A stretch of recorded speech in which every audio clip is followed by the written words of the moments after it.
ఈరోజే ధన్వంతరి జయంతి. ఆశ్వేజ బాహుళ త్రయోదశిని ధనత్రయోదశి ధన్వంతరి జయంతిగా జరుపుకుంటాము. ఈరోజు ధన్వంతరి మహామంత్రాన్ని 11 సార్లు పఠించడం ద్వారా ఆరోగ్యాభివృద్ధి జరుగుతుంది. ఓం నమో భగవతే మహాసుదర్శన వాసుదేవాయ ధన్వంతరాయ అమృతకలశహస్తస్య సకలభయ వినాశాయ సర్వరోగ నివారణాయ త్రిలోకపతయే త్రిలోకనిత్యయే ఓం శ్రీ మహావిష్ణుస్వరూప శ్రీ ధన్వంతరస్వరూప ఓం శ్రీ శ్రీ ఔషధ చక్ర నారాయణ నమః. మహావిష్ణు స్వరూపమైన ధన్వంతరి క్షీరసాగరం నుంచి ఉద్భవించిన రోజే ఈ ధన్వంతరి జయంతి. ఓ చేత్తో అమృత కలశాన్ని ధరించి ఉద్భవించిన ఈ స్వామి మానవాళిని ఉద్ధరించడానికి ఆయుర్వేదాన్ని అందించారు. అందుకే ఆయన జయంతి రోజు తప్పకుండా ఆయన్ని పూజించాలి.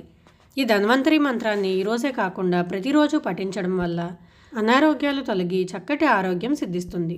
దీనివల్ల మీరు లాభం పొందడమే కాకుండా మరో 10 మందికి షేర్ చేయండి.